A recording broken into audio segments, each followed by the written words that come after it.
আসসালামু আলাইকুম everyone, welcome to Nishi's nest. আজকে ব্লগটা সকাল থেকেই শুরু করছি।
ব্লগ সকালে শুরু করেছি বলতে আমার সকাল আসলে শুরু হয় আরও অনেক সকালে, দেখা যায় 7টা, 7:30 বা 8টার মধ্যে উঠতেই হয়।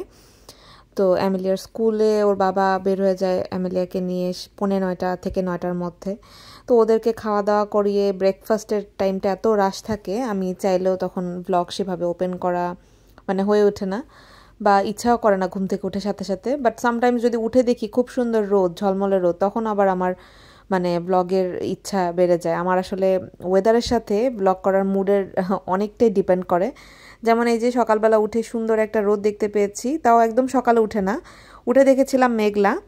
9:30, 10টার থেকে রোদটা ওঠা শুরু হয়েছে। তারপরে আস্তে আস্তে আমার মনে হলো যে না, একটু রেকর্ড করব, আজকে রান্না করব, যেহেতু আজকে খুব শখ করে রান্নাবান্না করবো আর কি। আসলে মানে কিছু কিছু রান্না থাকে না, একটু শখ করে করা হয়। যেমন এই যে বড় মাছ দিয়ে ফুলকপি, টমেটো, আলু দিয়ে ঝোল করব।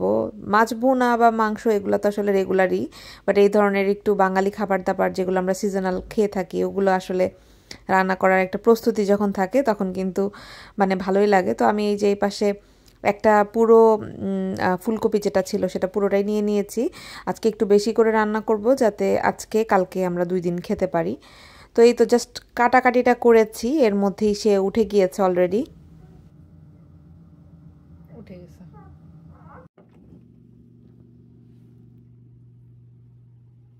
গুড মর্নিং এলনাস, উঠে গেছো তুমি? ঘুম ভালো হয়েছে? ও ও ও, আসো আসো আসো। ভালো হয়েছে তোমার? Did you sleep good?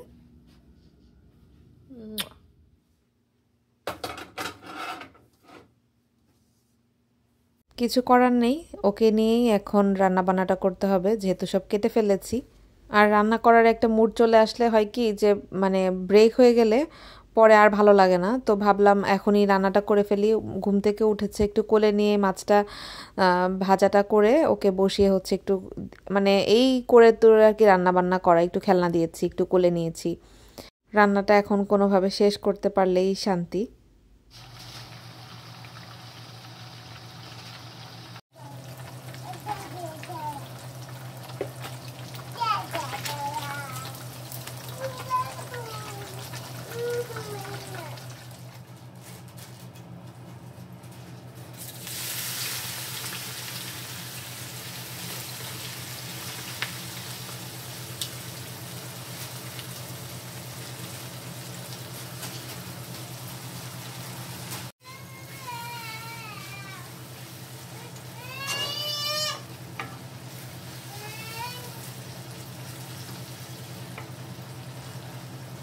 পেঁয়াজটা আমি কেটে রেখেছিলাম আগেই, মানে সব তরকারি আগে কাটা ছিল, এটা একটা সুবিধা হয়েছে, ঝটপট এখন রান্নাটা হয়ে যাবে, এই জন্যই আসলে ওকে নিয়ে রান্নাটা করছি।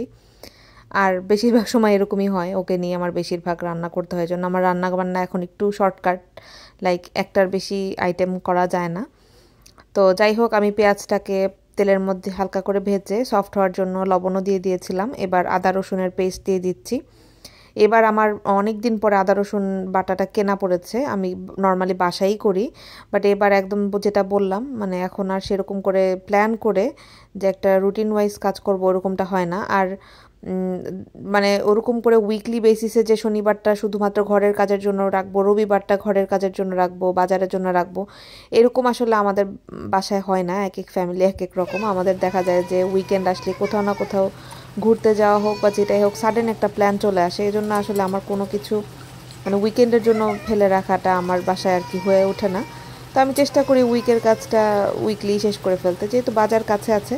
ওর বাবা দেখা যায় যে যখন তখন যেটা দরকার হয় নিয়ে আসতে পারে, স্টোর করা বা একসাথে করে কেনা।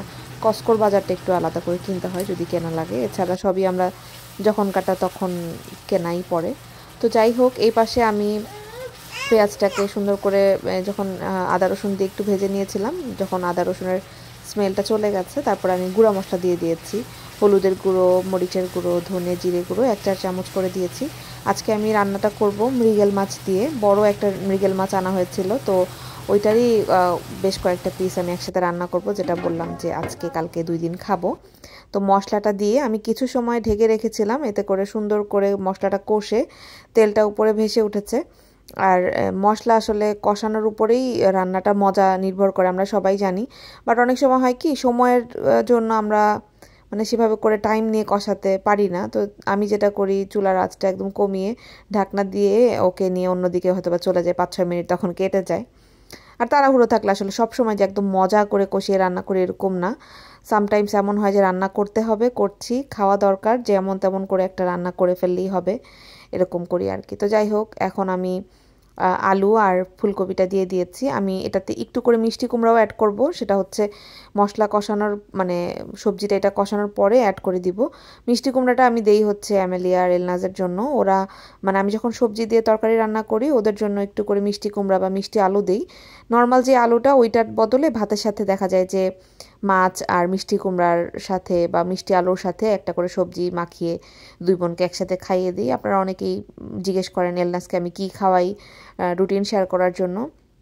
আমি চেষ্টা করব, যেহেতু ওর 11 মাসের একটা রুটিন মোটামুটি আছে সেটেল, যদিও ওইরকম না, বাট তারপরও যেমন তেমন করে পারি ছোট করে ভিডিও হলো আপনাদের সাথে শেয়ার করার চেষ্টা করব। আসলে সময় কুলিয়ে ওঠাটা আমার জন্য এখন একটু টাফ।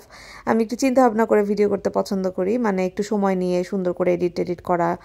ওই যেহেতু সময়টা নেই, তো ভাবলাম যে থাক, এখন থেকে ছোট ছোট করে হলেও রেগুলার আপডেটেড থাকার চেষ্টা করব, যেহেতু আপনারা পছন্দ করেন বা চাচ্ছেন রেগুলার হই। তো যাই হোক, এই ছিল আজকের রান্নাবান্না আর কি। আমি এই যে পানির ঝোলের জন্য পানিটা দিয়ে উপর থেকে টমেটো কাঁচামরিচও দিয়ে দিয়েছি।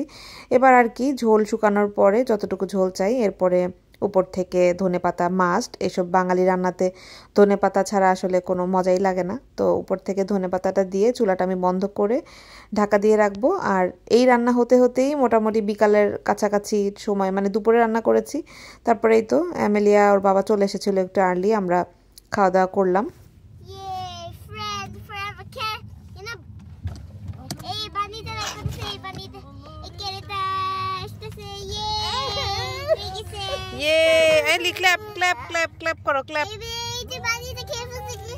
ঘুমের টাইম হচ্ছে তো, জন্য বিরক্ত হয়ে গেছে।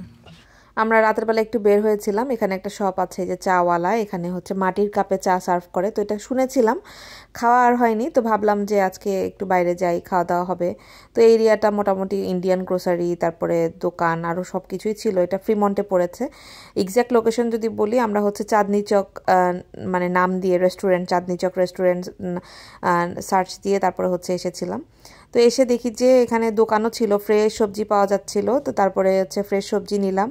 এরপরে যে এই পাশে বেসিক্যালি এইটা হচ্ছে চাঁদনি চক, এই পাশে একটা ছোট্ট রেস্টুরেন্টের মতো, মানে ফুড ট্রাক দুই পাশে দুইটা, আর এই পাশে হচ্ছে মানে খুব ইউনিক স্টাইলে ওরা ডেকোরেশন করেছে। আমি তো আর ইন্ডিয়ার অ্যাকচুয়াল চাঁদনি চকে যাইনি, তো যেটা বুঝলাম ওরা ওই ভাইবটাই রাখার চেষ্টা করেছে। তো 2টা ফুড ট্রাক ছিল, এখানে হালাল খাবার ছিল, চিকেনগুলো হালাল, তো যারা আছেন ট্রাই করে দেখতে পারেন। আমার কাছে তো ভালোই লেগেছিল খাবার।